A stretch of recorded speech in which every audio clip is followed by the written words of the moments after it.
Iran మరొకసారి అంటే ఓ రకంగా యూటర్న్ తీసుకుంది. కానీ దాంట్లో ఎవడి మాట ఎవడింటున్నాడో ఎవడికి తెలియట్లా.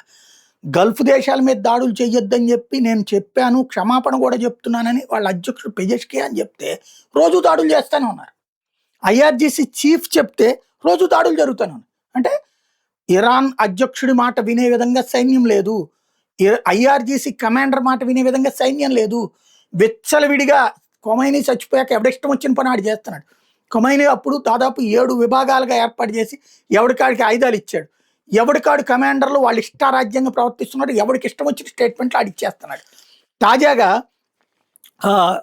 వీళ్ళ విచ్చలవిడితనానికి కంట్రోల్ లేదు, ప్రభుత్వపు బాధ్యత కూడా లేదు. మన దేశంలో మొన్న యుద్ధం జరిగినప్పుడు ఒక విదేశాంగ ప్రతినిధి, రక్షణ ప్రతినిధి లేదా సైనిక తరపున ఒక ప్రతినిధి వచ్చి బాధ్యతాయుతమైన స్టేట్మెంట్, మధ్యలో ఎవడు నోరు మెదపలా.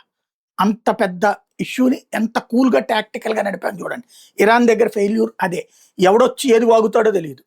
ఇప్పుడు ప్రెసిడెంట్ వచ్చినేమో గల్ఫ్ మీద యుద్ధం వద్దంటాడు, ఐఆర్జీసీ వద్దంటాడు, మధ్యలో ఇంకొకడో చోటా మోటా కమాండర్ గాడు వస్తున్నాడు, వాడు వచ్చేసి వాగేస్తున్నాడు, అక్కడ గొడవ జరిగిపోతుంది.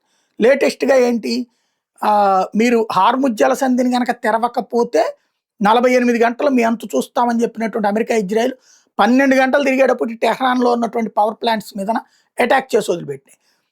హార్ముజ్ జలసంధిని శాశ్వతంగా మూసేస్తామని చెప్తున్నటువంటి ఇరాన్ ఇప్పుడు వెనక్కి తగ్గింది. ఈ కమాండర్లే భయపడ్డారో ఏమో తెలియదు.